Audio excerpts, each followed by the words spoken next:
کہ یہ جو ہے عبد الرزاق ان معمر سے روایت کرتے ہیں اور وہ زہری سے روایت کرتے ہیں، تو میں نے ان کا ذکر نہیں کیا، ان میں سے استاد کو اڑا دیا، جو کہ سکہ راوی تھا اس کو اڑا دیا۔ اس کا معلوم یہ ہوا کہ بعض مدلسین اپنے سکہ راوی شیوخ کو چھوڑ کے بھی تدلیس کر دیتے ہیں۔ اس کے پیچھے 100 وجوہات ہو سکتی ہیں، اچھی وجوہات بھی ہو سکتی ہیں، وقت کے بچاؤ کے لیے یا روایت کو مختصر کرنے کے لیے، سند کو مختصر کرنے کے لیے۔ اس کی یہ علماء نے لکھا ہے، امام سیوطی نے لکھا ہے کہ بعض اوقات راوی سند کو مختصر کرنے کے لیے بیچ میں سے اپنے استاد کو اڑا دیتے ہیں، جو کہ ان کو معلوم ہے کہ استاد سکہ ہے اور وہ بھی سکہ ہے، تو اپنی سند کو ڈائریکٹ اس سے کر دیتے ہیں جس سے ان کا سماع موجود ہوتا ہے۔ تو سفیان ابن عیینہ نے صاف بتا دیا کہ میں زہری سے روایت کرتا ہوں، ان کی اور میرے درمیان میں ایک راوی اور ہے اور سکہ ہے۔ یہ وہی کتاب ہے جس کا حوالہ میں جس میں کفایہ۔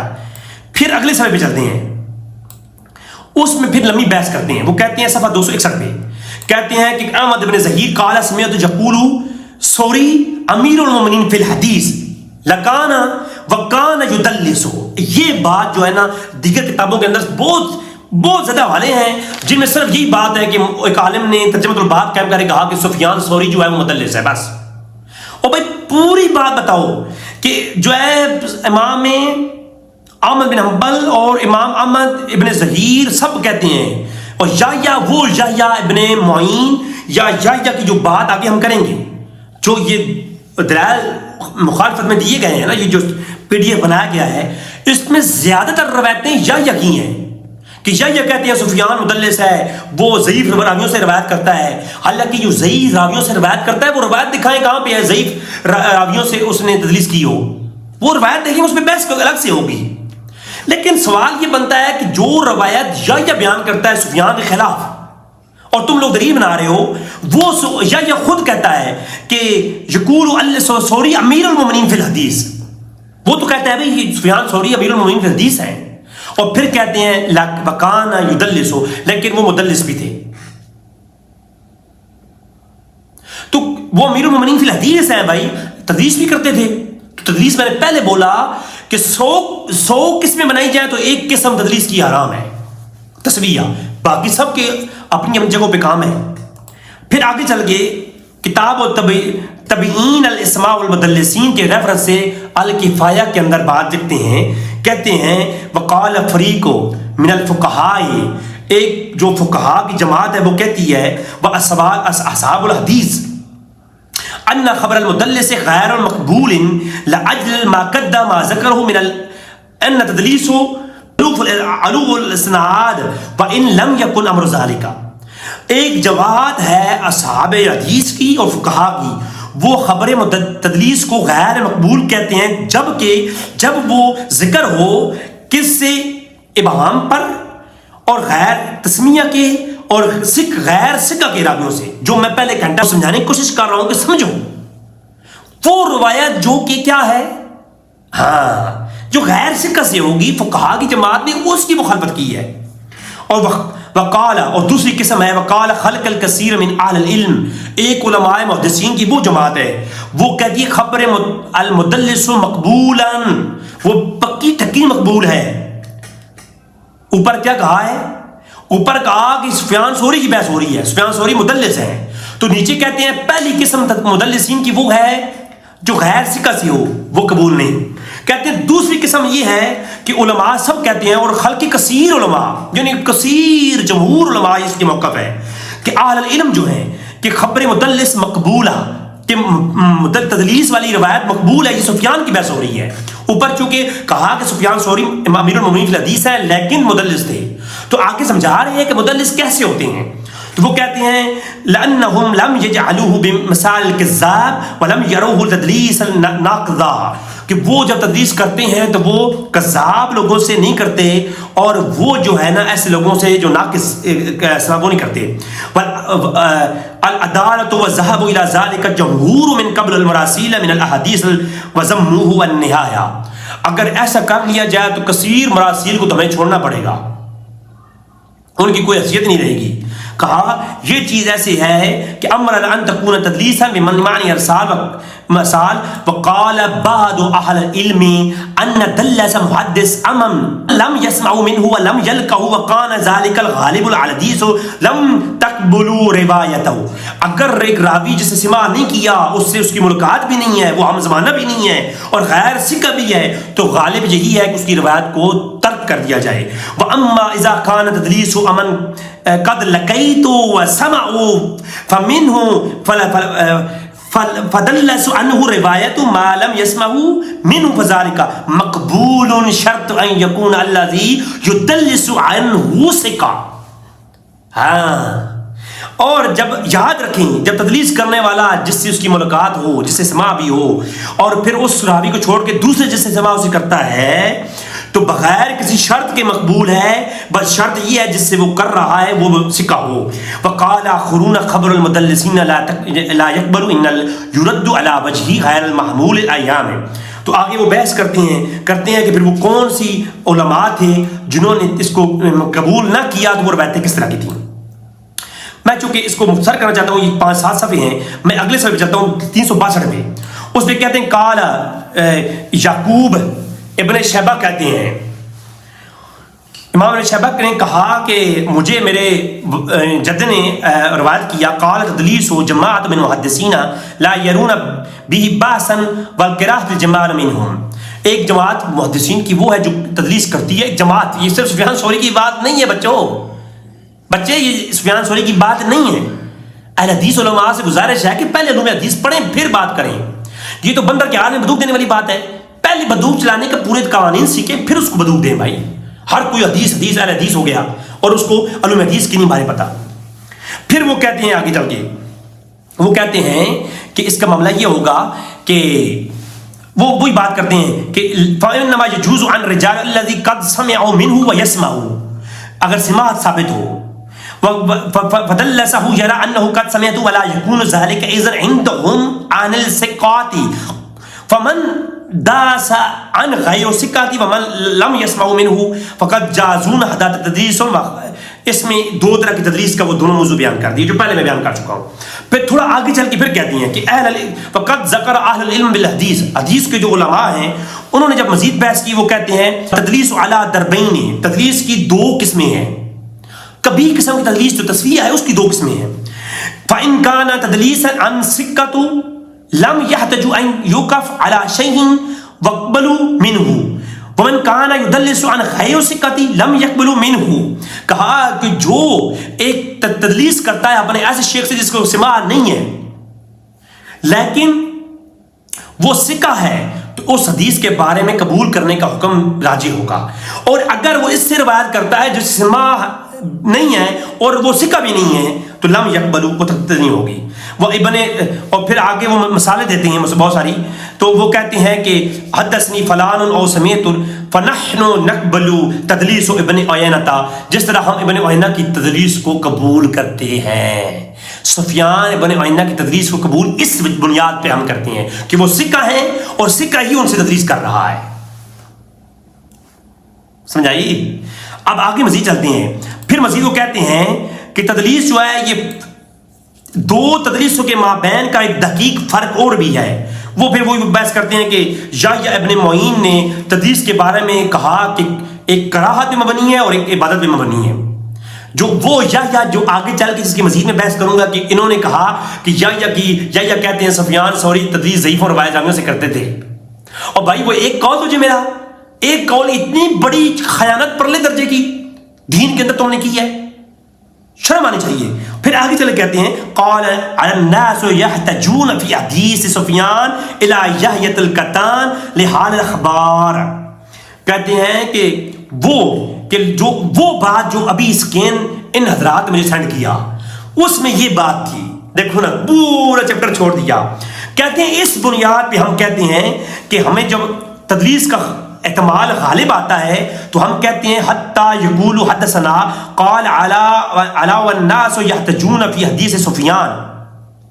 جب لوگ احتجاج کرتے ہیں سفیان کی حدیث سے الا یحجد القطان حال الاخبار یعنی علی سفیان کانا یدلس ان یحیی قطان کانا، یہ وہی والی بات کرتے ہیں کہ جب قطان کی روایت دارومدار سفیان کی دارومدار روایت کا دارومدار قطان پر ہے، وہ اوپر تسویہ بیان کر رہے ہیں۔ تسویہ کی دو قسمیں ہیں، ان میں سے اگر تسویہ یعنی غیر ثقہ سے اگر راوی روایت کرے سفیان، میں نے اوپر کیا بیان کیا، اوپر والی عبارت چھوڑ گئے آپ لوگ، اوپر روایت میں جب سفیان جو کوئی محدث غیر ثقہ سے روایت کرے تو وہ پھر کسی اور پہ انحصار کیا جائے گا، معلوم کیا جائے گا وہ روایت کسی اور ثقہ سے ہے کہ نہیں ہے۔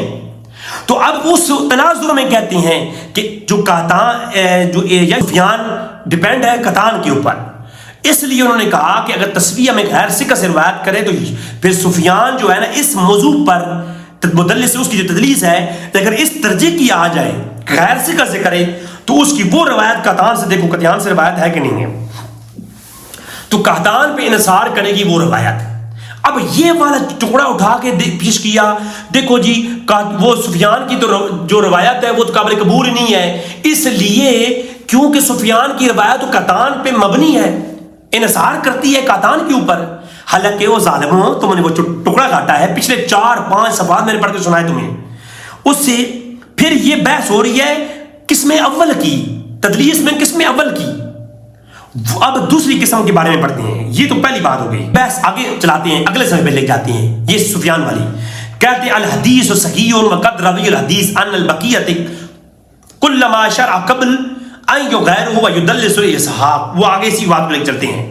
خیر وہ تفصیل بحث کی مراسیل کی اور اس کی اور سفیان کی۔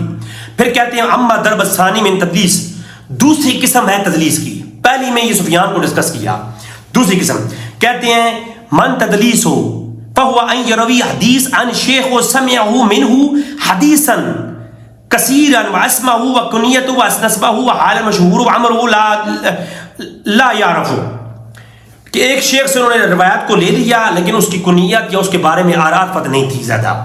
ایک دوسری قسم یہ ہے، اس کے اوپر مزید بحث کرتے ہیں اور وہ بحث کرنے کے بعد پھر آگے لے کے چلتے ہیں اور آگے پھر وہ جا کے کہتے ہیں کہ ہم جانتے ہیں کہ یہ جو حدیث ہے اس کی خطیب بغدادی نے یہ بات کہی کہ فی جملہ کل ما روی عن شیخ شیئا من سمعه وعدله وتعرفه بما اشاره من امر مخفی ذالک، جو روایت میں راوی جسے ثقہ سے روایت کرتا ہے وہ قابل قبول ہے، اور جو نہیں کرے گا لم یسق الاحتجاج بذالک حدیثا، پھر اس سے اس حدیث کو ترک کر دیا جائے گا، چھوڑا جائے گا۔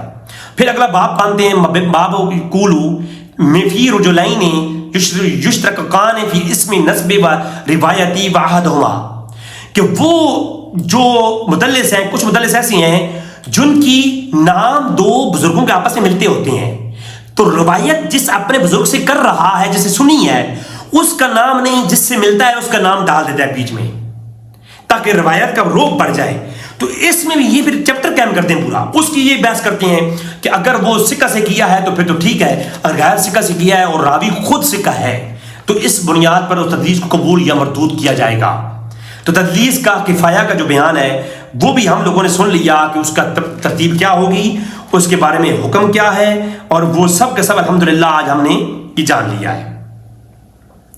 اور پھر آگے چل کے اس بندے نے کفایہ کے اور سکین بھی سینڈ کیے ہیں، وہ سارے سارے میں نے پڑھ دیے۔ سفیان کو جو اس نے بیان کیا وہ سارے سارا مدلسین کے بارے میں وہ غلط بیان کیا گیا، آؤٹ آف کانٹیکسٹ۔ پھر جناب والا ایک کتاب اس نے بھیجی مجھے، جس کتاب کا نام تھا کلام احمد بن حنبل فی علل الحدیث والمعرفہ، یعنی علل الحدیث و معرفت الرجال، امام احمد بن حنبل کی کتاب ہے۔ اس میں وہ لکھتے ہیں کہ روایت نمبر 317 قال ابی، امام احمد بن حنبل کا بیٹا کہتا ہے مجھے میرے باپ احمد بن حنبل نے روایت کیا، قال یحییٰ ابن سعید، پہلے کون تھا؟ یحییٰ قطان، اس سے پہلے کون تھا؟ یحییٰ معین، اس سے پہلے ایک اور تھا۔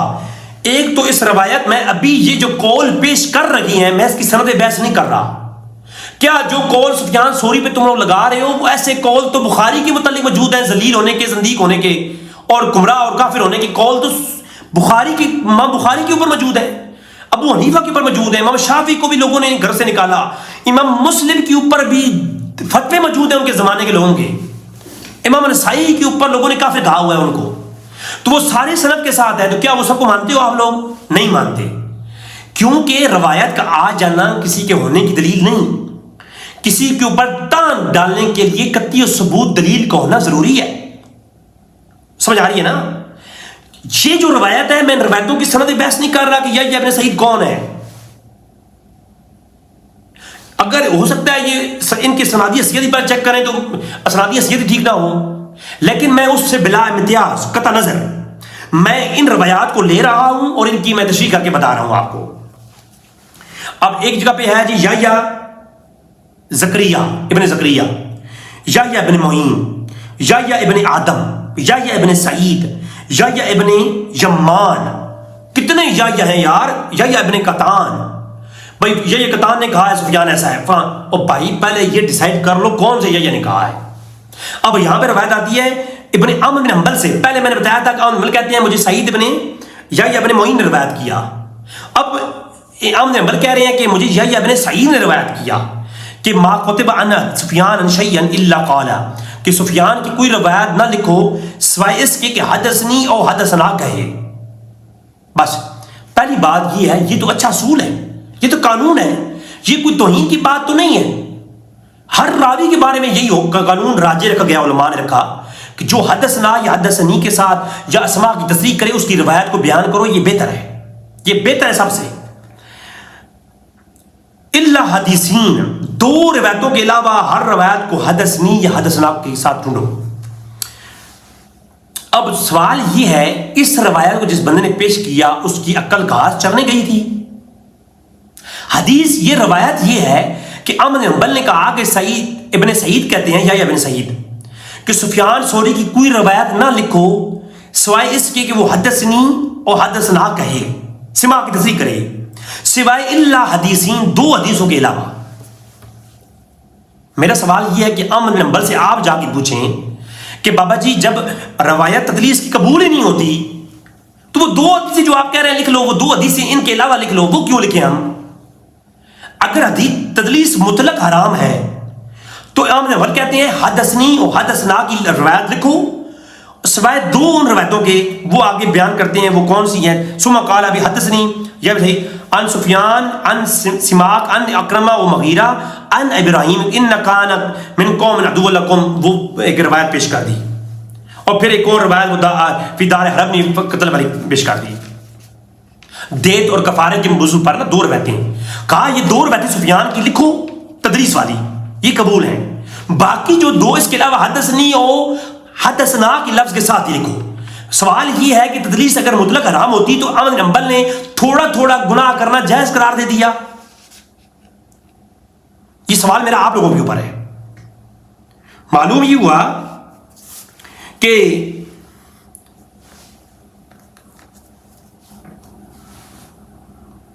تو اب عمرو بن حنبل کا قول اگر یہ مانا جائے، اس کا پہلا معنی یہ نکلے گا کہ تدلیس کا معنی کذب ہے، جھوٹ ہے، بہتان ہے، اور جیسا کہ باقی روایتوں میں آتا ہے کہ زنا کے بہتر ہے، زنا سے بہتر ہے کہ تم لوگ تدلیس کر لو، جو تدلیس سے بہتر ہے کہ زنا کر لو، نعوذ باللہ۔ وہ تمام تر روایتوں کے اوپر میں بحث نہیں کر رہا، وہ صحیح بھی ہیں، وہ قول صحیح بھی ہیں کہ نہیں ہے، لیکن اگر وہ مان لیے جائیں تو عمرو بن حنبل کا کیا کہنے کا مطلب کیا ہے کہ حدثنی و حدثنی کے علاوہ دو روایتیں، وہ زنا نہ کرو وہ لکھ لو، گناہ نہ کرو وہ لکھ لو، یعنی دو جھوٹ لکھ لو باقی سارے چھوڑ دو، یعنی تھوڑی تدلیس، یہ دو حدیثی تدلیس والی قبول کر لو باقی چھوڑ دو۔ ایسی کوئی حماقت کرے گا؟ نہیں کرے گا۔ اس کا مطلب ہے تدلیس کے موضوع پر ہم جو سمجھ رہے ہیں اور جو یہ اسکین جس نے نکالے ہیں وہ بیچارے کو پڑھنا لکھنا نہیں آتا تھا، وہ کرنا وہ یہ بات تو سفیان ثوری کے خلاف نہیں ہے، یہ تو عمرو بن حنبل نے قانون بتایا کہ بھائی اپنے شاگردوں کو، اور یحییٰ ابن سعید نے قانون بتایا اپنے شاگرد جو امام احمد بن حنبل کو کہ عمرو بن حنبل تم حدیثیں لکھتے ہو تو دو حدیثیں جو ہے نا لکھو، تدلیس والی دو حدیثیں لکھو، اور باقی حدثنا اور حدثنی کے ساتھ لکھو۔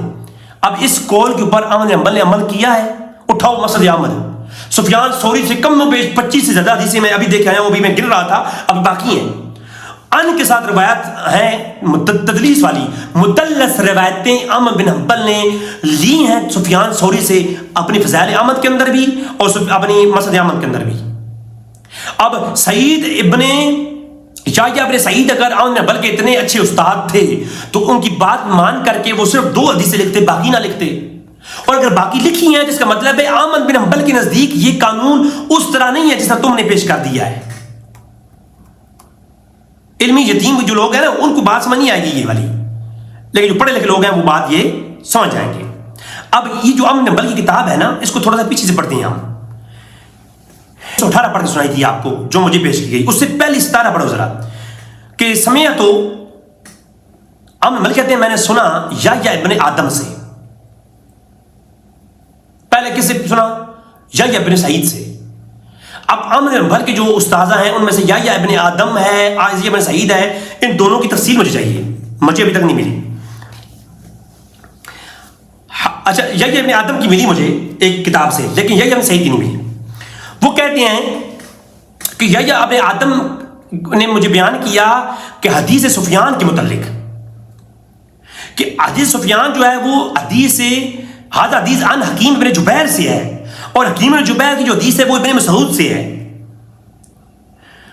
اب مسئلہ جب یہ مسئلہ ہوا تو اس میں سفیان نے کہا کہ میں نے جو حدیث بیان کی ہے یہ عبداللہ ابن عثمان کی ہے، یعنی ابن آدم نے بیان کیا، اور انہوں نے کہا مجھے سفیان ابن حکیم نے بیان کیا، اور سفیان بن حکیم کہتے ہیں مجھے ابن مسعود نے بیان کیا۔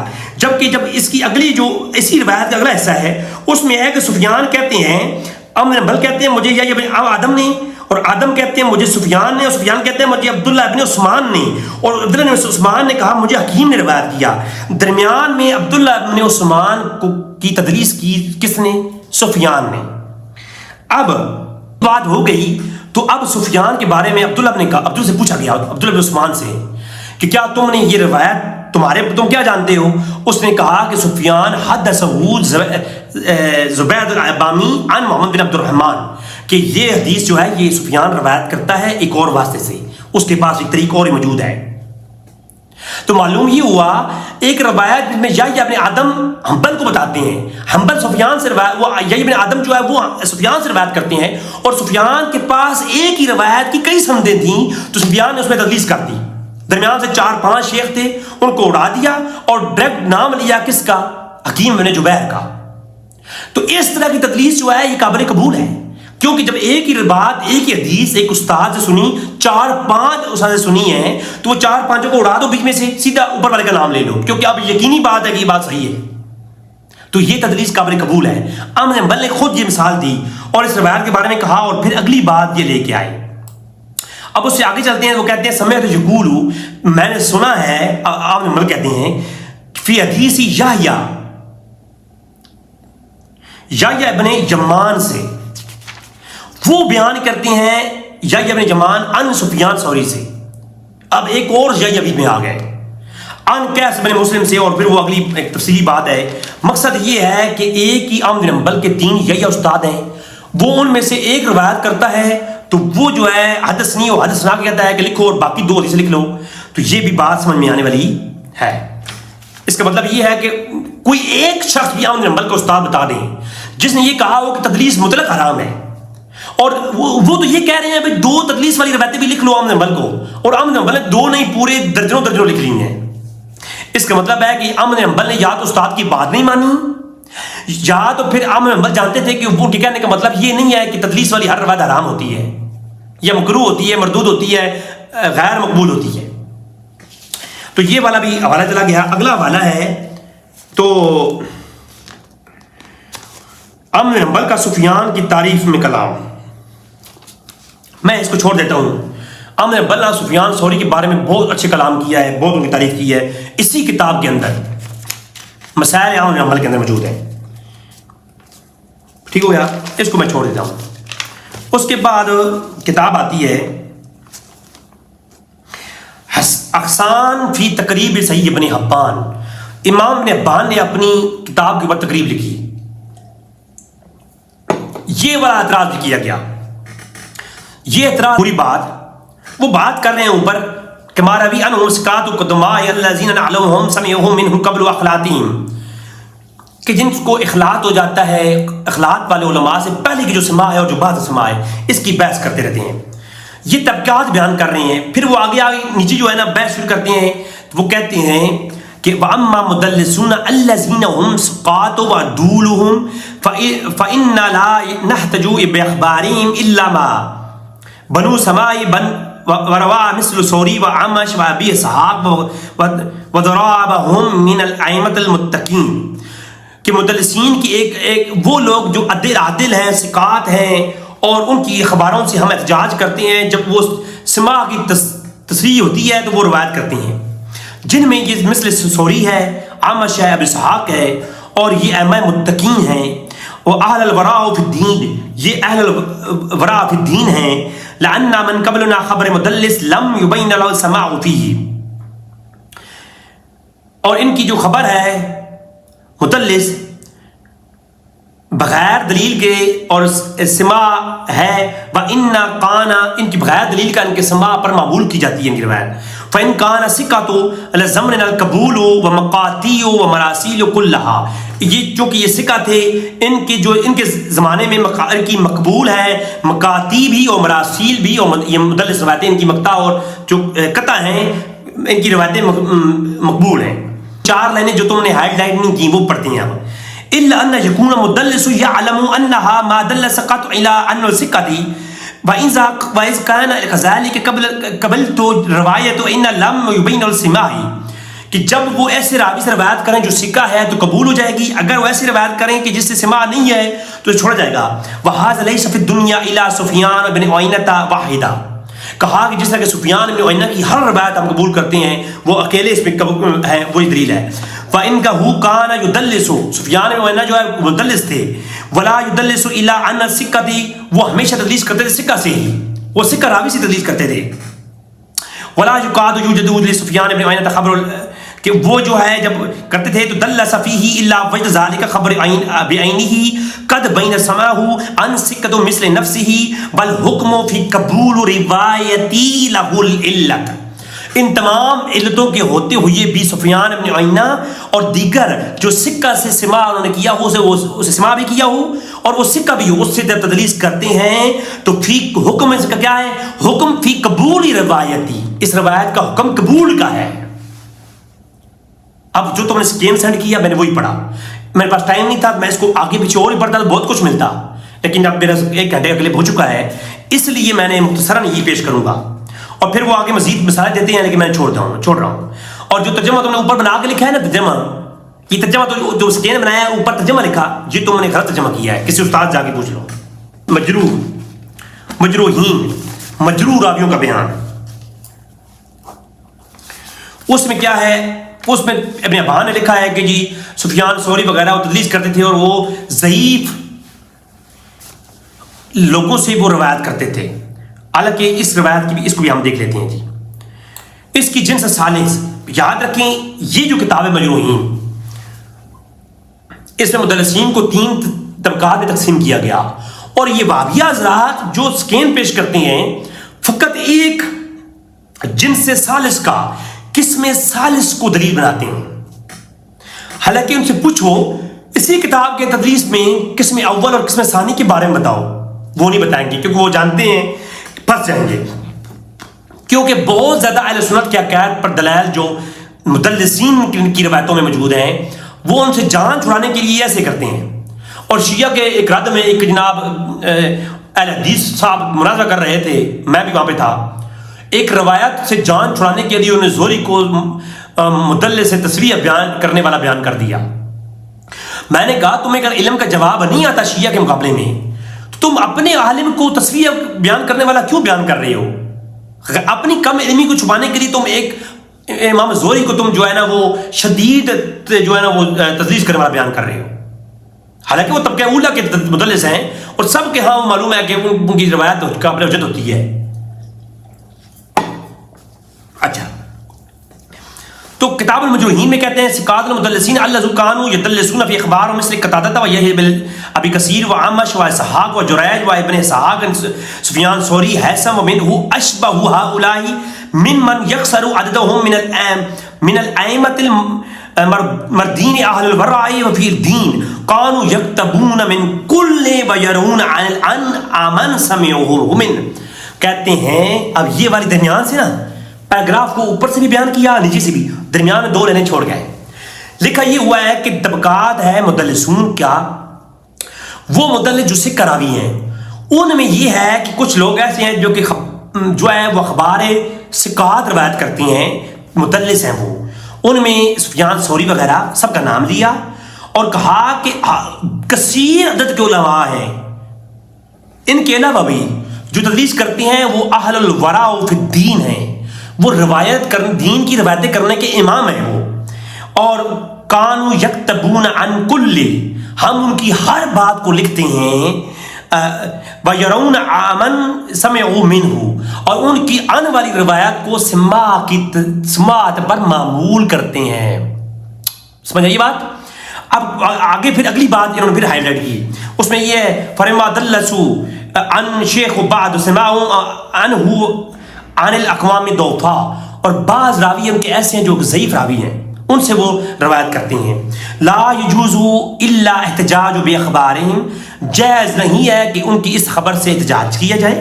فما لم یقل مدلس فان کان ثقہ، جو میں نے عقیدہ پہلے اپنی ویڈیو کے 5 منٹ میں بیان کیا، کتاب مجروحین کے اندر یہی بیان کیا گیا، کہا کہ جب سفیان ثوری کا نام نہیں ہے یہاں پہ، جو پیچھے سب کے نام ہیں، اعمش ہو گیا، ابو اسحاق ہو گیا، جریج ہو گیا، سب کے سب، اور کثیر اور بھی سب کے سب مدلس، جب وہ ضعیف بعض شیخ ضعیف راویوں سے وہ روایت کرتی ہیں، ان سے ان اخبار سے ہم ان کو حجت نہیں پکڑیں گے، اور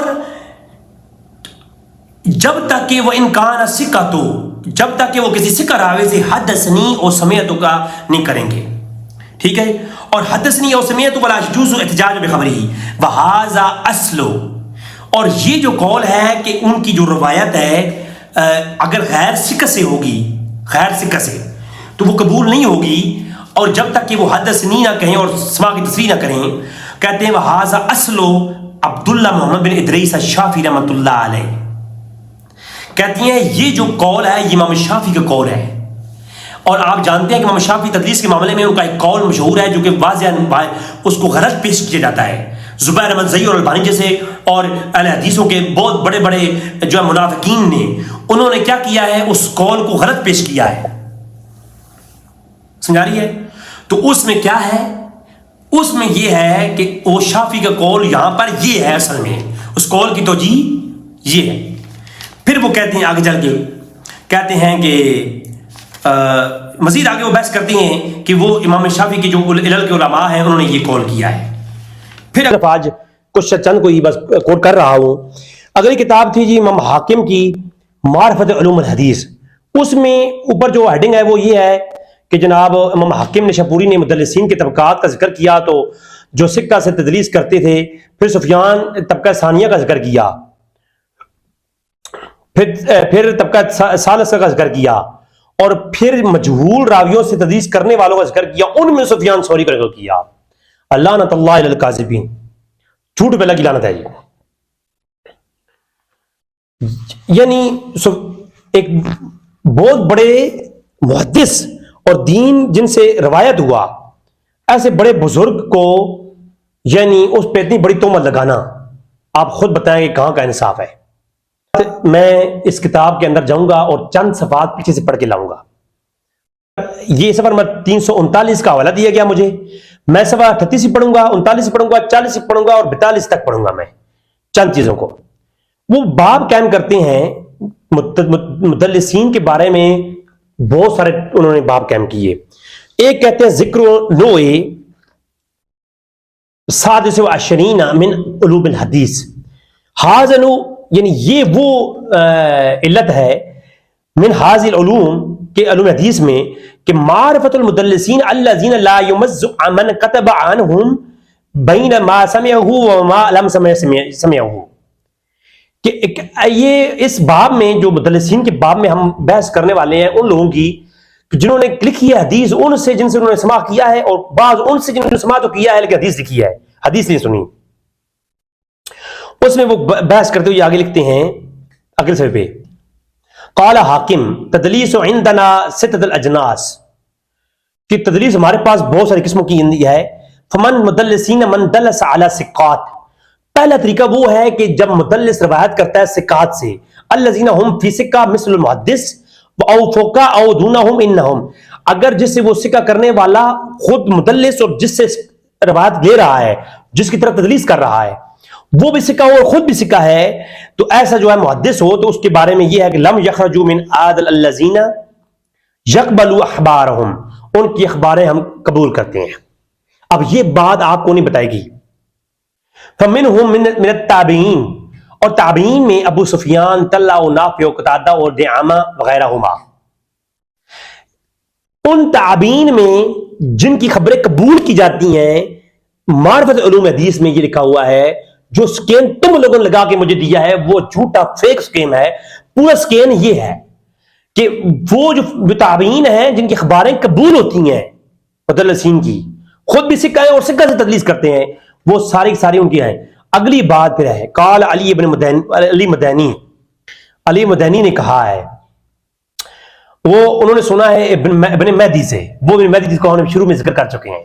ہاں جی، وہ کہتے ہیں کہ کان شعبہ تو یری حدیث ابی سفیان، جو امام شعبہ نے روایت کیا ہے سفیان سے حدیثیں، ان جابر، وہ جابر والی، تو وہ اس کے بارے میں کہتے ہیں کہ امام عبد الرحمن ابن مہدی جو ہے وہ کہتے ہیں کہ جو شعبہ ہے اس کی صحیح حدیثیں ہیں جو سفیان سے اس نے روایت کر رکھی ہیں۔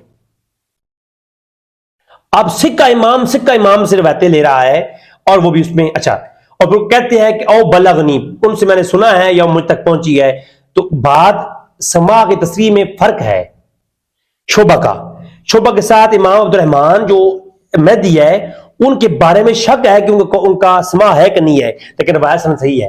انہوں نے کہا کہ یہ قلت عبد الرحمن سمعت من شعبۃ قال او بلغنی عنہ، کبھی وہ کہتے ہیں مجھ تک پہنچی ہے، کبھی کہتے ہیں مجھ تک پہنچائی گئی ہے۔ آگے میں نیچے آگے مزید بحث کی ہے کہ وہ لوگ جو تدلیس میں تابعین کی جماعت میں ہیں وہ عز وجل ہیں اور ان کے بارے میں تعریف کی ہے۔ پھر ایک اور آگے بات کرتے ہیں ثانی مدلسین کے بارے میں، کہتے ہیں کہ وہ مہدی، وہ والا مہدی، پھر عبد الرحمن مہدی روایت کرتا ہے، سألت سفیان، میں نے سفیان سے پوچھا، عن حدیث ابراہیم بن عقبہ، میں نے عقبہ کی حدیث پوچھی، ابراہیم بن عقبہ کی حدیث پوچھی۔ پھر رضا کے معاملے میں، لم اسمعہ حدثنی معمر، انہوں نے کہا کہ یہ جو حدیث میں روایت کرتا ہوں، یہ میں روایت جو کرتا ہوں یہ میں نے نہیں سنی ہے جو ہے نا ابراہیم سے، ابن عقبہ سے، کہتا ہے میں وہ تدلیس کرتا ہوں لیکن میں نے اسے نہیں سنی، میں نے یہ سنی ہے معمر سے۔ اب معمر سکہ راوی ہیں، تو سکہ راوی کی روایت کو وہ ایک اور واسطے سے تدلیس کر رہے ہیں، قابل قبول حجت ہے، اور یہ ان کی فضائل میں، ان کی شان میں یہ بات ہو رہی ہے، یہ تدلیس ان کی ذلت پہ نہیں ہے۔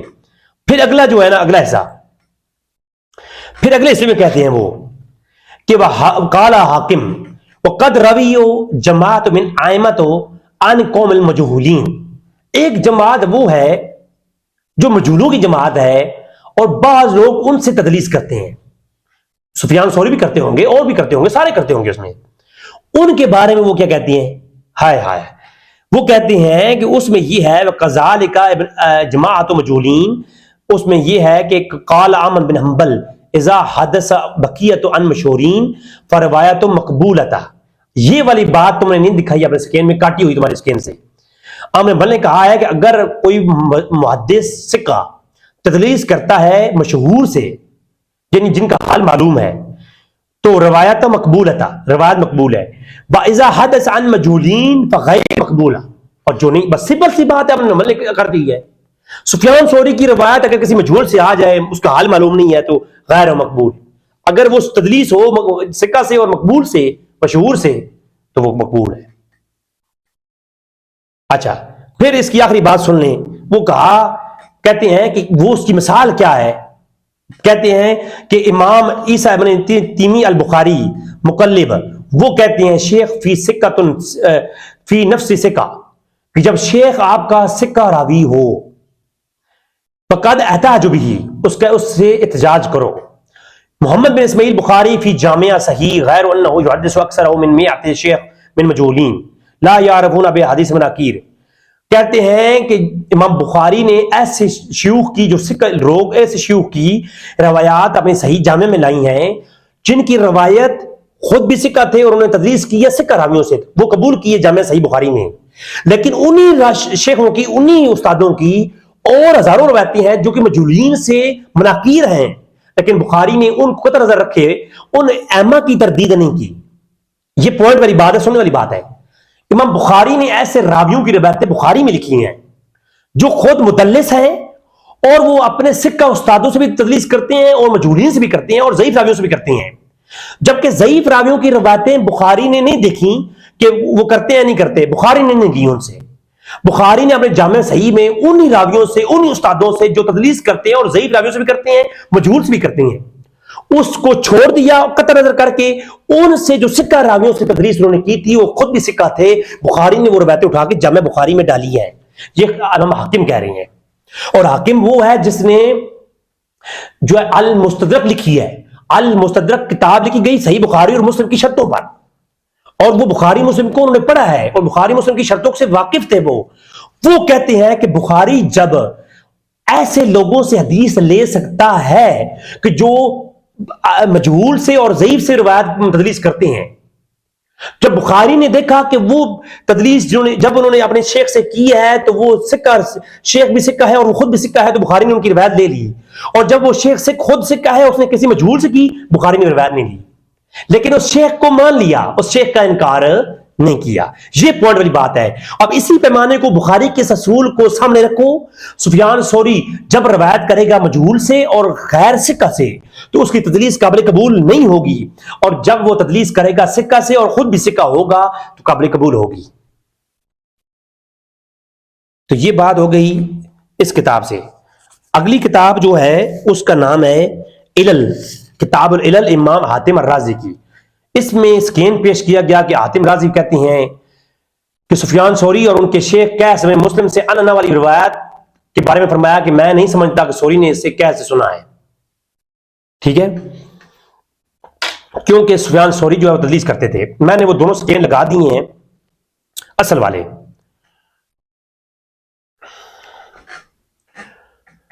اس میں یہ ہے کہ اور بھی روایتیں ہیں کہ سفیان نے ان سے روایت کیا تو کہا انما اسند هذا الحدیث مسعودی، وہ کہتے ہیں کہ یہ جو حدیث تم بیان کر رہے ہو یہ اصل جو ہے یہ مسعودی کی طریق سے ہے، اور پھر آگے وہ کہتے ہیں اما ثوری انه لا يسنده، یہ ثوری امام ثوری کی اسناد نہیں ہے۔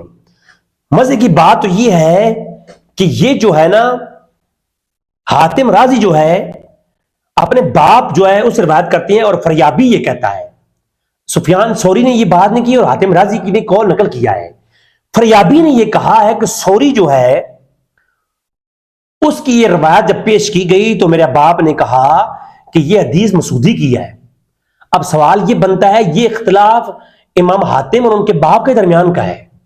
امام حاتم کہتے تھے یہ روایت میرے پاس سفیان ثوری کے واسطے سے ہے، جبکہ امام حاتم کا باپ کہتا ہے مجھے یہ مسعودی نے بتائی ہے، اور مسعودی نے جو ہے نا وہ یہ نہیں کہہ رہے ہیں کہ بھائی مدلس کوئی اوپری چیز آ گئی ہے، وہ یہ کہتے ہیں بھائی سفیان ثوری کی جو سند تم نے میرے پاس بیان کی ہے نا، سفیان ثوری کے واسطے کی یہ سند نہیں ہے، سند یہ کسی اور واسطے سے ہے، اور یہ بھی ان کے باپ اور بیٹے کے درمیان میں اختلاف ہوا، تو باپ کے پاس اور سند تھی، بیٹے کے پاس اور تھی، اور جو باپ ہے وہ کہتا ہے کہ یہ ثوری کی یہ سند نہیں ہے، جو اس کی باپ کی تحقیق تھی۔ جو لفظ استعمال ہوا وہ یہ ہے کہ جی کہ فریابی کہتے ہیں کہ ولا ظن ثوری اظن ثوری سمعه من القیس، کہ میرا خیال یہ ہے، ظن کہتے ہیں خیال کو، شک کو بھی کہہ سکتے ہیں، یا ظن کہتے ہیں ایک گمان کو، کہتے ہیں میرا گمان یہ ہے کہ ثوری نے جو بات سنی ہے یہ کیسے سنی ہے، ٹھیک ہے۔ تو یہ جو ہے سند ثوری کی وجہ ہے، سند کی ثوری کی سند میں جو ہے یہ اختلاف ہے، اور کیونکہ اراء مدلس میں نے دیکھا ہے وہ تدلیس کرتا ہے، تو اس انہوں نے کوئی گالی نہیں نکالی ہے، انہوں نے پہلی بات یہ کہتے ہیں یہ بات انہوں نے کیسے سنی ہے، آلریڈی سفیان نے یہ بات سن رکھی ہے، جھوٹ نہیں بولا، سن رکھی ہے کیسے، لیکن اس کو میں نے بتایا تھا کہ ایک ہوتی ہے تدلیس سے عطف، تو اس کو عطف کیا ہے کس کے اوپر، دوسرے کسی بزرگ کے اوپر، تو بس اور کیونکہ وہ مدلس تھے تو یہ تدلیس اچھی والی تدلیس ہے کہ دو بزرگوں سے سن رکھی ہو تو کسی اور مدلس کی طرف کر دینا، اور اس تدلیس میں اختلاف نہیں ہوتا ہے۔ تو سفیان ثوری نے یہ بات آلریڈی سن رکھی تھی کیس سے، اور ہو سکتا ہے سفیان نے یہ بات سن رکھی ہو دوسرے بزرگ سے بھی، لیکن یہاں پر اس نے کہا کہ فریابی کی جو روایت ہے اس میں زن ہے، سفیان نے یہ بات کیسے سن رکھی ہے؟ تو بزرگ یہ کہتے ہیں حاتم صاحب کے، اور انہوں نے کہا ہے کہ یہ جو سفیان ہے وہ مدلس تھے۔ تو مدلسین کا یہ حسن ہے کہ وہ 3 4 5 لوگوں سے سن رکھی ہو تو وہ کسی کا نام لے لیتے ہوتے ہیں۔ تو یہاں پر یہ بحث ہے، آلریڈی سن رکھا ہے، تو سفیان نے اس کو عطف کر دیا دوسرے پہ۔ تو یہ جو ہے، یہ جو والا ہے، اس کے اوپر کوئی بحث کرنا چاہے، میں کوئی مختصر کر رہا ہوں تو کر سکتا ہے ہمارے ساتھ، ٹھیک ہے جی۔ اس کے علاوہ ایک کتاب پیش کی گئی تمہید، ابن عبد البر نے، اس میں ایک روایت لے کے آتے ہیں امام ابو عیسیٰ ترمذی کی۔ اس میں یہ کہتے ہیں کہ حدثنا مبارک نے کہا ہے، قال قلت لہیثم مالک تدلیسا وقد سمعت کثیرا قال کبیرا کا پوچھا گیا مالک سے کہ تم تدلیس کیوں کرتے ہو؟ اس نے کہا کہ 2 بڑے بزرگ تدلیس کرتے تھے، ان کی عزت میں اور احترام میں کرتا ہوں میں۔ تو کبیرہ کا یدرستان، 2 بڑے بزرگ تھے، کون کون سے؟ عامش اور سوری۔ جب یہ 2 میرے بزرگ استاد جو تھے یہ تدلیس کرتے تھے تو میں بھی کرتا ہوں۔ وذکر عامش لم یسمع عن مجاہد، سنا ہے ہم نے کہ عامش نے 4 عامش کا سماع نہیں ہے مجاہد سے سوائے 4 حدیثوں کے۔ اب سماعت موجود ہے لیکن صرف 4 حدیثیں۔ اب کوئی راوی ان سے روایت کرتا ہے زیادہ تو اس کو تدلیس میں شمار کیا۔ ایک ٹرم ہے تدلیس کی، میں آگے بیان کر چکا ہوں۔ تو اصل میں یہ بات تھی۔ اس کے آگے جو نا ایک پیراگراف چھوڑ کے جو یہ مجھے سینڈ کیا گیا نا، ایک پیراگراف چھوڑ کے اگلا پڑھ لیتے مزید بات سمجھ آ جاتی۔ اس میں کہتے ہیں قال بخاری نے کہا ولا اعرف سفیان ثوری ان حبیب بن ابی ثابت ولا ان اسلم ابن کہیل ولا ان منصور وذکر مشایخ کثیرہ۔ بخاری نے کہا کہ میں نہیں جانتا سفیان ثوری کو، حبیب ثابت کو، میں نہیں جانتا، ان کے علاوہ میں نہیں جانتا سفیان ثوری، اسلم کہیل، منصور اور مشایخ، بہت سارے مشایخ کا بخاری نے نام لیا۔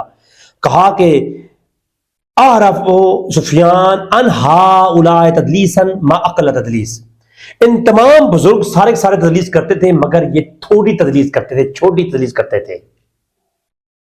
کیا کرتے تھے؟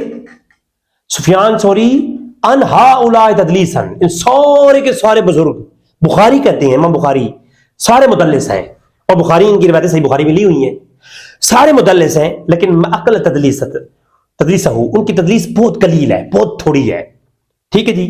تو یہ تدلیس بخاری کے یہاں پہ قبول ہے۔ یہ جو تم نے سفیان کے خلاف حوالہ پیش کیا، یہ حوالہ ہمارے حق میں ہے، ہماری دلیل ہے، جو ہم عقیدہ ہے اہل سنت کا اس کے اوپر دلیل ہے، ٹھیک ہے جی۔ امام نووی کی شرح ہے، اس میں بھی حوالہ پیش کیا گیا کہ جناب وہ کہتے ہیں سفیان ثوری مدلسین میں سے تھے، انہوں نے پہلی روایت ان علقمہ کہا، مدلس کی ان روایت بل اتفاق حجت نہیں ہوتی، بس یہ والی بات۔ حالانکہ ہم پہلے تفصیل پیش کر چکے ہیں کہ سفیان ثوری مدلس ہیں، لیکن طبقہ اولیٰ کے ہیں، ان کی سماع کی تصدیق کے ساتھ ان کی ہر روایت کو سماع پر معمول کیا جائے گا۔ جو سکہ سے روایت کرتے ہیں، ان کو مشایخ سکہ ہو، خود بھی سکہ ہیں، اور وہ جو وہ ہم زمانہ ہو، اس میں سماع بھی ہو، ٹھیک ہے جی۔ تو اب وہ کہتے ہیں یہاں پر کہ سفیان ثوری نے روایت کی ہے ان علقمہ سے، اور علقمہ سے جب سماع ان کا نہیں ہے تو وہ تدلیس کریں گے، سر اس سے احتجاج نہیں ہوگا۔ یہی تو ہم کہہ رہے ہیں آپ سے، یہ دلیل ہماری ہے، تمہاری نہیں ہے۔ وہ جس سے تدلیس کر رہے ہیں ان سے ان کا اتفاق نہیں ہے، سماع نہیں ہے۔ جو سماع نہیں ہے تو بالاتفاق یہ رائے ہے، میں پہلے ہزاروں دلائل دے چکا ہوں، وہ قابل قبول نہیں ہے۔ اگلی حوالہ جو ہے پھر دیا گیا کفایہ کا، اور کفایہ کے ساتھ لگائی گئی جرح و تعدیل امام حاتم الرازی کی۔ جرح و تعدیل حاتم الرازی کی جو لگائی گئی، اگر پوری پڑھ لیتے، اس پہ 2 صفحات پہ سفیان ثوری کی تعریف ہے، اور یہ جو تم نے دلیل پیش کی ہے اس کے اندر بھی تعریف ہے۔ وہ کہتے ہیں سمیعت یحییٰ بن معین یقول لم یکن احد اعلم الحدیث منصور من سفیان ثوری، سفیان ثوری سے بڑا کوئی عالم نہیں ہے، اور یحییٰ بن معین کہتے ہیں کہ اس سے بڑا کوئی علم حدیث میں عالم نہیں ہے، اسحاق کہتے ہیں، اور وہ کہتے ہیں کہ اعلم الحدیث ابن اسحاق من ثوری وکان یدلس، جو روایتیں سفیان ثوری کی کچھ ایسی ہیں اسحاق کے ریفرنس سے، وہ تدلیس کرتے تھے، ٹھیک ہے۔ تو پھر یحییٰ بن معین جب یہ بات کر چکے، یحییٰ بن معین نے کہا کہ وہ مدلس ہے. یحییٰ بن معین کہتے ہیں کہ یحییٰ بن معین کہتے ہیں کہ یہ مدلس ہے. اگلی بات کرتے ہیں یحییٰ بن معین، کہتے ہیں کہ قال سفیان ثوری سکہ راوی ہے، بزرگ ہے اور تدلیس کی. تو تدلیس کا قول فقط یہ جرم نہیں ہے بزرگوں، کسی کے اوپر تدلیس آ جانا فقط یہ جرم نہیں ہے. میری بات سمجھ آ رہی نہیں آ رہی ہے؟ ہاں. تو یہ جرح و تعدیل جو ہے پوری تاریخ میں پڑی پڑی ہے سفیان کی.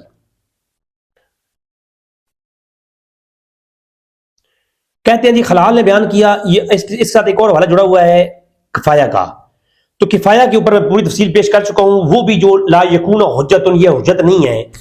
ایک اس سے اگلی بات جو تھی وہ لکھی ہوئی تھی قال علی الناس یحتجون فی حدیث سفیان ابن قیطان، وہ والی جو پہلے ہم پیش کر چکے ہیں وہی والی بات ہے. اس سے اگلی کتاب ہے علل ترمذی.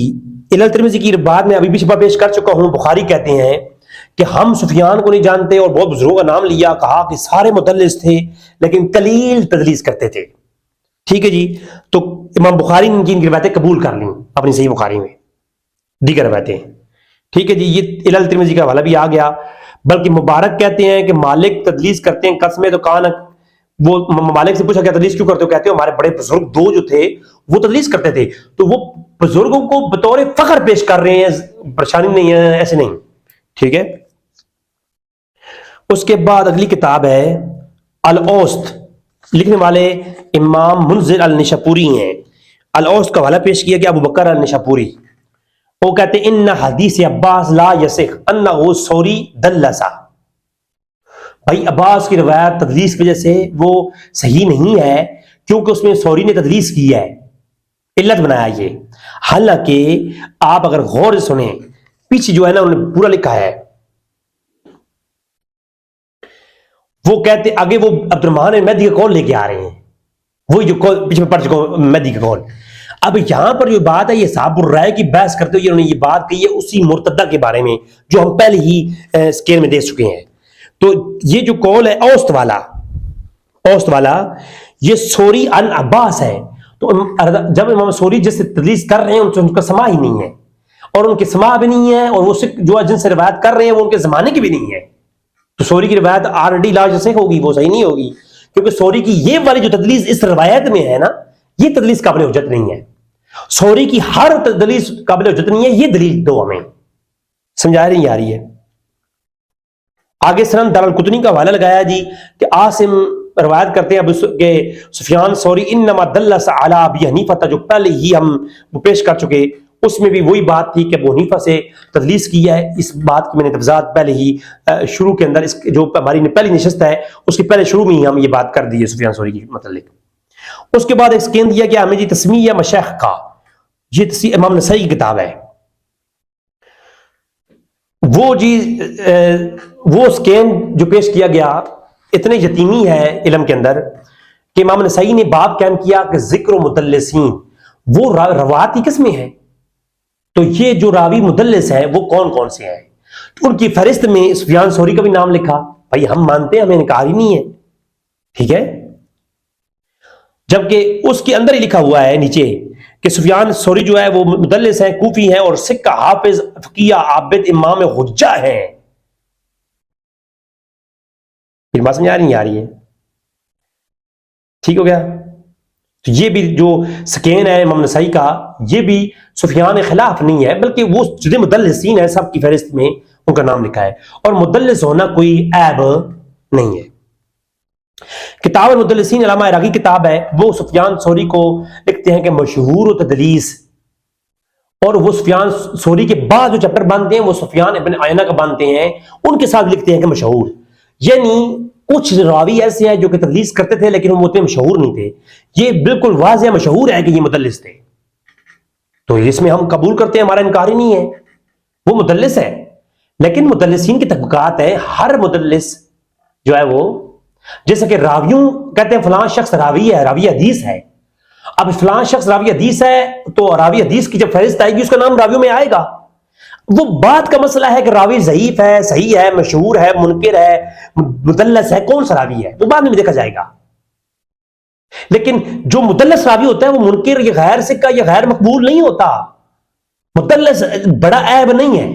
ہاں جب راوی ہے معلوم ہوا جی فلاں شخص سفیان کون ہے جی راوی حدیث ہے. کون سا راوی حدیث ہے جی مدلس ہے, سکہ بھی ہے مدلس بھی ہے.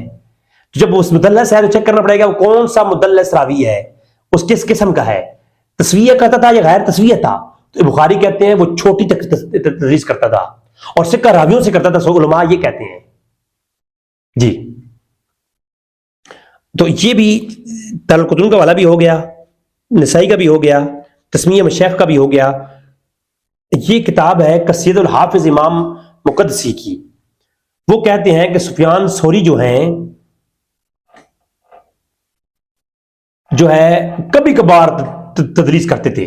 تو بھائی ہم وہی مانتے ہیں سفیان ثوری ہوا سفیان ثوری الکوفی سکہ عالم حافظ فقیہ عابد حجت, پتہ نہیں کیا کیا نال صاحب نے لکھا, یہ سب نہیں پڑھا.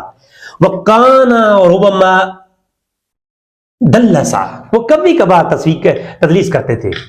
ہم تو مانتے ہیں یہ بات صحیح ہے, اور مدلس جو ہے یہ تدلیس ان کی سر کا تاج ہے, یہ ان کا پھندا نہیں ہے. ٹھیک ہے جی. اگلی کتاب ہے علم الحدیث مقدسی کی. اس میں بھی یہ لکھا ہوا ہے کبھی کبھار وہ کرتے تھے جناب.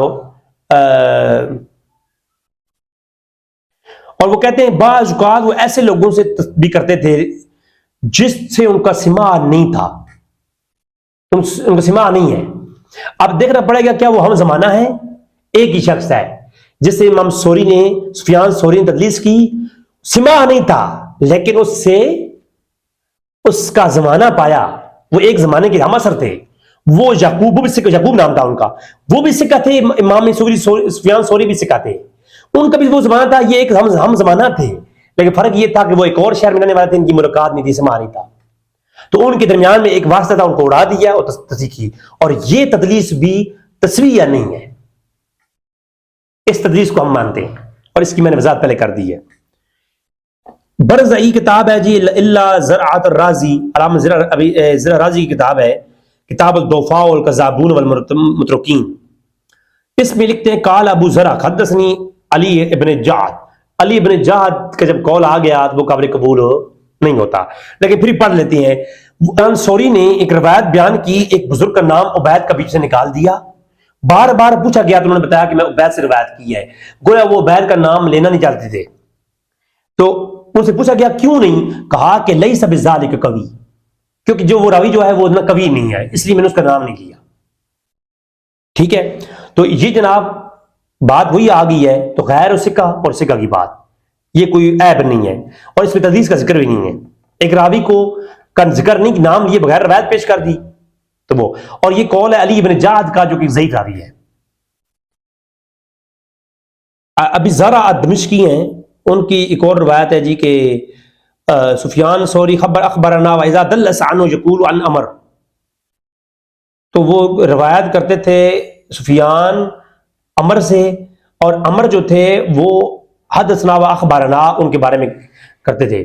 تو ٹھیک ہے, یہ وہ بحث نہیں ہے کہ ایک راوی سے وہ روایت کرتے تھے جن کی سماع نہیں ہے, اور وہ اس کو ایسے حدثنا و اخبارنا کہہ کے پکارتے تھے کہ روایت سنی ہے. تو وہ کسی اور واسطے سے ملی ہو یا کسی اور اعتبار سے ہو سکتی ہے, وہ سماع کی تصریح پر معمول کرتے تھے. اب دیکھنا پڑے گا کہ عمر ابن مرہ جو ہے وہ سکہ ہیں یا غیر سکہ ہیں, تو اس کی بنیاد دیکھی جائے گی. اگر یہ ان کا ہم زمانہ نہیں ہے تو یہ روایت ضعیف ہے, سفیان کی یہ روایت ضعیف ہو جائے گی, تدریس کو نہیں دیکھا جائے گا. اسماء و مدلسین, سیوطی نے سفیان ثوری کو مشہور تدریس میں لکھا, بالکل مشہور تدریس میں لکھا, ٹھیک کیا. تو وہ سفیان ثوری نے لسٹ بنائی کون کون سے مدلس ہیں, ان میں سفیان ثوری کا نام لکھا, سفیان ابن عیینہ کا بھی نام لکھا.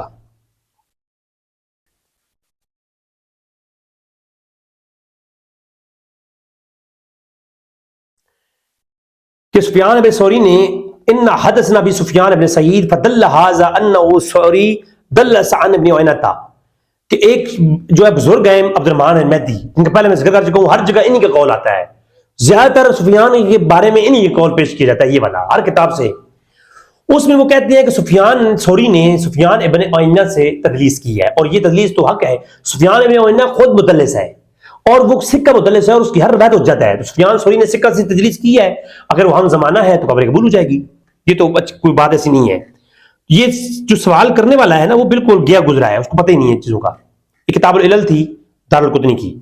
کامل فی ضعفاء الرجال علامہ جرجانی ہیں، وہ کیا کہتے ہیں، ان کی ایک بات پیش کی گئی کہ جناب وہ سفیان ثوری نے ایک روایت پیش کی تو کہا گیا وہ مدلس ہیں. ٹھیک ہے، وہ ایک روایت انہوں نے بیان کیا، ایک سکین بنایا ہوا ہے. حالانکہ ایک صفحہ آگے پڑھیں، ایک مصرع آگے پڑھیں، ایک پیراگراف آگے پڑھیں، اس میں کہتے ہیں کہ ولید بن مسلم کہتے ہیں کہ میں نے گیا، میں ایک اجتماع میں گیا جس میں ابن مبارک، مروان فرازی اور سفیان ثوری تھے ان کے پاس بیٹھے ہوئے. تو سعید ابن سالم قدا نے سفیان ابن عیینہ تشریف لے کے آئے تو وہ ایک روایت پیش کر رہے تھے، سفیان ابن عیینہ سے تدلیس کر رہے تھے سفیان ثوری، انہوں نے پیش کی. جب سفیان ثوری تھے انہوں نے دیکھا تو وہ آگے سے تھوڑا شرما گئے، یعنی وہ پھر بعد میں عبداللہ بن مبارک اٹھے، انہوں نے کہا کہ بھائی وہ جو روایت کر رہے تھے تدلیس کے ساتھ کر رہے تھے، تو انہوں نے کہا کہ فَاكْتُبُوهُ أَنَّهُ حَدِيثًا، کہ سفیان ثوری سے حدیث کو لکھو. فَهُوَ عَدْلٌ جَائِزٌ الشَّهَادَةِ فَتَبَسَّمَ سفیان ثوری فَقَالَ أَحْسَنَ. سفیان ثوری اس بات میں مسکرا پڑے اور کہا کہ تم نے ٹھیک کیا ہے، احسن. تو تدلیس کر رہے تھے کسی شخص سے، وہ شخص خود آ گیا ادھر، تو اس نے دیکھا تو پھر انہوں نے بات کر دی، تو سفیان ثوری مسکرا پڑے اس بات پہ. کوئی فتویٰ نہیں لگایا کہ جھوٹ بول رہے ہو جو کر رہے ہو، تو یہ بات بھی ایسی نہیں ہے. اور سفیان کہتے تھے لہو من فقیہۃ العرب قال عبداللہ بن مبارک، اگر کوئی فقیہ ہے ادھر ہو تو سفیان ثوری ہے. سفیان ثوری کی تعریف میں اگلا ہی قول عبداللہ بن مبارک کہا گیا. اور یہ پورا سبق پڑھ لو نا، عبداللہ مبارک کا ایک قول پیش کر دیا، اگلے دو قول عبداللہ مبارک کے سفیان ثوری کے حق میں ہیں، اور سفیان ثوری کہہ رہا ہے احسن واجمل ہو جی. تو یہ جو ہے نا جھوٹ کے اوپر مبنی. یہ علامہ علائی کی کتاب ہے جامع التحصیل، اس میں جو ہے انہوں نے کہا کہ سارے یدلس من اقوام مجہولین لا یدری منہم کا سفیان ثوری. حالانکہ اوپر جو ہے نا انہوں نے زیادتی کی ہے، اوپر لکھا ہوا ہے کہ کچھ لوگ تدلیس کرتے ہیں جیسے کہ قداتہ ہیں، عامش ہے اور سفیانین ہیں. سفیانین سے مراد دو سفیانین، ایک سفیان ثوری اور ایک سفیان ابن عیینہ. اور کہتے ہیں ثوری اور ابن عیینہ وہم خلق کثیرن، کہ کثیر جماعت ہے. فَإِذَنْ إِنَّ التَّدْلِيسَ لَيْسَ كِذْبًا صَرِيحًا بل هو ضرب من ابہام باللفظ.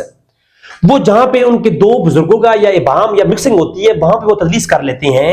یہ سارے بزرگ، یہ سارے مدلسین ہیں، اور یہ لیس کذبا صریحا، یہ کچھ صریح کذب پر بات معمول نہیں کی جائے گی ان کی. اور کہا کہ اور جس میں صریح جھوٹ پایا جائے وہ حدیث رد ہو جاتی ہے. اور کہا کہ حاکم ابو عبداللہ فی کتابی علوم الحدیث اجناس المدلسین الا ست الاقسام وبعضها مداخل، کہ 6 قسمیں ہیں تدلیسوں کی اقسام کی، ان میں سے بعضوں میں یہ قول ہوتے ہیں. اور فاولاھا، جو پہلی قسم ہے مدلسین کی، التابعون، وہ تابعین ہیں، الذین لا یدلسون الا عن ثقۃ مثلهم، جو تابعین ہیں وہ ہمیشہ ثقہ سے تدلیس کرتے ہیں اور ان کی روایت حجت ہوتی ہے. او اکبر، اور کچھ ثقہ سے افضل لوگ ہوتے ہیں ان سے کرتے ہیں، کہ ابی سفیان و طلحہ و نافع و قتادہ، سفیان ثوری وغیرہ اور یہ طلحہ اور سارے جو لوگ ہیں ان کی روایت بلا اجماع حجت ہوتی ہے تدلیس والی، کیونکہ یہ اولی درجے کے لوگ ہیں، ان کی بعد میں کذب معمول نہیں کرتا. تو یہ والی بات چھوڑ کے نیچے والا ایک جملہ دکھا کے کہہ دیا جامع تحصیل میں یہ آ گیا. اللہ تعالیٰ رحم کرے ہم پر. اگلی اور آخری بات یہ ہے، پھر اگلی قسط میں اگلی باتیں کروں گا، یہ آخری بات سنیں.